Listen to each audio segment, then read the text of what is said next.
ଯୀଶୁ ଖ୍ରୀଷ୍ଟ କହନ୍ତି ଜହନ ସୁସମାଚାର ତାର 12 ଅଧ୍ୟାୟ 26 ପଦରେ, ଯଦି କେହି ମୋର ସେବା କରୁଅଛି ତେବେ ସେ ମୋର ଅନୁଗମନ କରୁ। ଯୀଶୁଙ୍କର ଏହା ଗୋଟେ ପରାମର୍ଶ ବାକ୍ୟ। ପ୍ରତ୍ୟେକ ଯେଉଁ ଭାଇ ଏବଂ ଭଉଣୀମାନେ ସେବା କାର୍ଯ୍ୟରେ ଅଛନ୍ତି ସେମାନଙ୍କ ନିମନ୍ତେ କ'ଣ, ଯେବେ ଆପଣମାନେ ସେବା କରିବା ନିମନ୍ତେ ଆଗକୁ ବଢ଼ୁଅଛନ୍ତି, ଆପଣମାନେ କ'ଣ କରିବାକୁ ପଡ଼ିବ? ଯୀଶୁ ଖ୍ରୀଷ୍ଟଙ୍କର ଅନୁଗମନ କରିବାକୁ ପଡ଼ିବ। ତୁମ୍ଭେମାନେ ଯେ ଏଇ ଜଗତରେ ରହି ମୋହର ସେବା କରିବ, ଏ ଜଗତର ଲୋକମାନଙ୍କୁ ଯେଉଁ ପରାମର୍ଶ ବାକ୍ୟ ମୁଁ ତୁମ୍ଭମାନଙ୍କୁ ଦେଉଛି, ତାହା ଏ ଜଗତର ଲୋକମାନଙ୍କୁ ଶିକ୍ଷା ଦେବା ପୂର୍ବରୁ ତୁମ୍ଭେ ନିଜେ ସେଇ ଶିକ୍ଷା ଗୁଡ଼ାକକୁ ନିଜ ଜୀବନରେ ପାଳନ କର। ଏହା ପ୍ରଭୁଙ୍କର ଗୋଟେ ପରାମର୍ଶ ବାକ୍ୟ। ପ୍ରଭୁ ଯୀଶୁ ଖ୍ରୀଷ୍ଟ ପ୍ରତ୍ୟେକ ତାଙ୍କର ସେବକମାନଙ୍କୁ ଏ କଥା କହେ, ଯେଉଁ ପଦ ଚିହ୍ନ ମୁଁ ତୁମ୍ଭମାନଙ୍କୁ ଦେଖାଉଛି ସେଇ ପଦ ଚିହ୍ନରେ ପ୍ରଥମେ ତୁମ୍ଭେମାନେ ଚାଲ, ତାପରେ ଏଇ ଜଗତରେ ଯାଇ ତୁମେ ସେବା କାର୍ଯ୍ୟ କରିବ।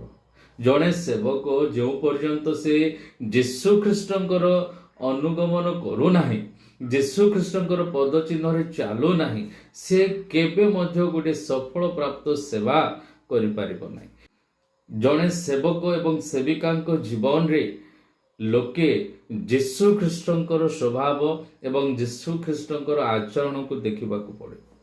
ଯେଉଁ ପର୍ଯ୍ୟନ୍ତ ଆପଣମାନେ ସେହି ଯୀଶୁ ଖ୍ରୀଷ୍ଟଙ୍କର ଆଚରଣକୁ ଏଇ ଜଗତର ଲୋକମାନଙ୍କ ସମ୍ମୁଖରେ ରିପ୍ରେଜେଣ୍ଟ କରୁନାହାନ୍ତି, ସେ ସ୍ୱଭାବକୁ ପ୍ରକାଶ କରାଉନାହାନ୍ତି, ସେହି ପର୍ଯ୍ୟନ୍ତ ଆପଣମାନେ ଗୋଟିଏ ସଫଳ ପ୍ରାପ୍ତ ସେବା କରିପାରିବେ ନାହିଁ। ସେଥିପାଇଁ ଯୀଶୁ ଖ୍ରୀଷ୍ଟ ତାଙ୍କରି ସେବକ ଏବଂ ସେବିକାମାନଙ୍କୁ ଏହି ପରାମର୍ଶ ଦେଉଅଛନ୍ତି, ଯଦି ତୁମ୍ଭେମାନେ କହୁଅଛ କି ହଁ ମୁଁ ସେଇ ଯୀଶୁ ଖ୍ରୀଷ୍ଟଙ୍କର ସେବକ, ମୁଁ ସେଇ ଯୀଶୁ ଖ୍ରୀଷ୍ଟଙ୍କର ସେବିକା, ପ୍ରଥମେ ଆପଣମାନେ କ'ଣ କରିବାକୁ ପଡ଼ିବ?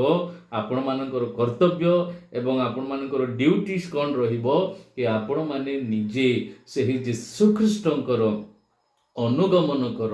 ସେଇ ଯୀଶୁ ଖ୍ରୀଷ୍ଟ ଯେଉଁ ପଦ ଚିହ୍ନ ଆପଣମାନଙ୍କ ନିମନ୍ତେ ଛାଡ଼ି ଯାଇଅଛନ୍ତି, ସେଇ ପଦ ଚିହ୍ନରେ ଆପଣମାନେ ଚାଲିବା ପାଇଁ ଚେଷ୍ଟା କରନ୍ତୁ। ପ୍ରଭୁ ଆପଣମାନଙ୍କର ସେବାମୟ ଜୀବନରେ ବହୁଳ ଭାବରେ ଆଶୀର୍ବାଦ କରିବ। ନିଶ୍ଚୟ ଆପଣମାନେ ଆଉ ଗୋଟିଏ ଗ୍ରହଣଯୋଗ୍ୟ ସେବା କରିବେ। ପ୍ରତ୍ୟେକ ପ୍ରଭୁଙ୍କର ସେବକ ସେବିକାମାନଙ୍କୁ ପ୍ରଭୁ ଆଶୀର୍ବାଦ କରନ୍ତୁ।